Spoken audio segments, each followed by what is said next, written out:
कहते हैं कि मौजूदा हालात बता रहे हैं खुदाई रूठी है ज़मीन से, अगर हाथ ना उठे अब आसमान को, वो इंसान मर चुका है ज़मीर से।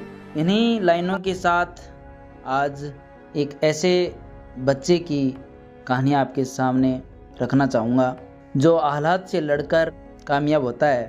राज एक मध्यम वर्गीय परिवार का लड़का था जो एक छोटे शहर में रहता था। उसके पिता एक प्राइवेट कंपनी में क्लर्क की नौकरी करते थे और माँ एक गृहिणी थी। राज शुरू से ही पढ़ाई में होशियार था, लेकिन आत्मविश्वास की कमी के कारण वह हमेशा खुद को पीछे समझता था। वो अक्सर अपने दोस्तों को बोलता, मुझसे नहीं होगा यार, मेरी किस्मत में कुछ बड़ा नहीं लिखा। लेकिन उसके एक शिक्षक वर्मा सर जो गणित पढ़ाते थे, राज की सोच को बदलना चाहते थे। एक दिन क्लास में वर्मा सर ने एक सवाल पूछा जिसे कोई नहीं सुलझा पाया। राज ने भी चुपचाप बैठना बेहतर समझा, लेकिन सर ने उसको खड़ा किया और कहा, राज तुम कोशिश क्यों नहीं कर रहे? राज ने झिझकते हुए कहा, सर मुझे नहीं आता, मुझे डर लगता है कि अगर गलत हो गया तो सब हंसेंगे।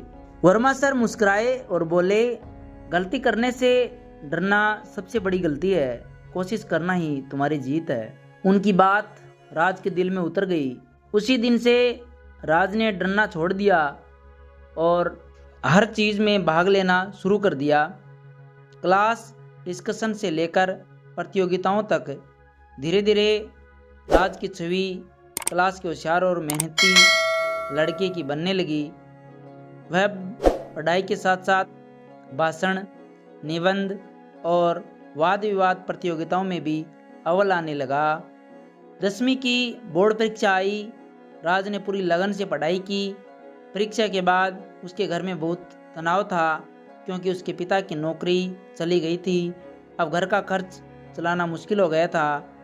परिवार को संभालने की जिम्मेदारी अब राज पर भी आने लगी, लेकिन उसने पढ़ाई नहीं छोड़ी। सुबह अखबार बांटना शुरू किया, शाम को एक ट्यूशन पढ़ाने लगा और रात को खुद पढ़ाई करता। जब रिजल्ट आया तो पूरे शहर में हड़कंप मच गया। राज ने राज्य में टॉप किया। अब उसे एक अच्छे कॉलेज में दाखिला मिल गया, लेकिन पैसे अब भी एक बड़ी समस्या थी। कॉलेज की फीस, किताबें, रहने का खर्च, सब कुछ राज की सीमा से बाहर था। राज ने हिम्मत नहीं हारी। उसने कई छात्रवृत्तियों के लिए आवेदन किया और अंततः उसे एक प्रतिष्ठित छात्रवृत्ति मिल गई। अब वह एक अच्छे कॉलेज में पढ़ने लगा। कॉलेज में भी उसका संघर्ष जारी रहा। पढ़ाई, पार्ट टाइम जॉब और प्रतियोगी परीक्षाओं की तैयारी, राज हर मोर्चे पर डटा रहा। कॉलेज खत्म होने के बाद उसने यूपीएससी की तैयारी शुरू की। उसके पास नोट्स खरीदने के पैसे नहीं थे, तो वह लाइब्रेरी में घंटे बिताता, पुराने नोट्स पढ़ता और ऑनलाइन फ्री लेक्चर सुनता। पहले प्रयास में वह असफल हुआ। लोग कहने लगे, अरे सबके बस की बात नहीं होती आईएएस बनना, अब कुछ और देख लो। लेकिन राज ने जवाब में सिर्फ एक बात कही, मैं तब तक नहीं रुकूंगा जब तक मंजिल नहीं पा लेता। दूसरे प्रयास में उसने प्रारंभिक और मुख्य परीक्षा पास कर ली।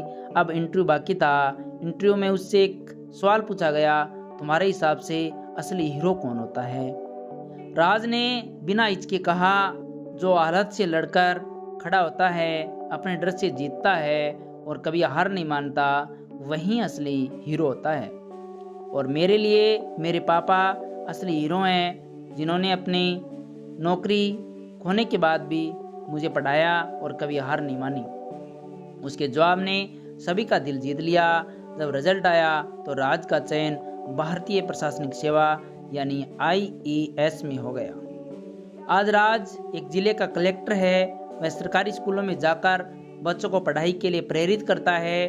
उसकी यही कोशिश होती है कि कोई और राज अपने सपने अधूरे न छोड़ दे, सिर्फ इसीलिए कि उसके पास साधन नहीं है।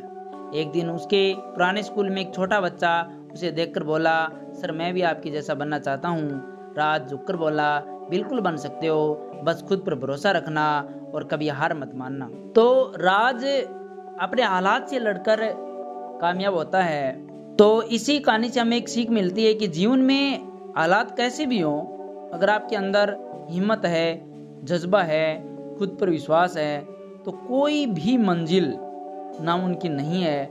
असली हीरो वही होता है जो हालात से लड़ता है और आखिर में अपने सपने को जिंदा करता है, यानी सफलता अर्जित करता है।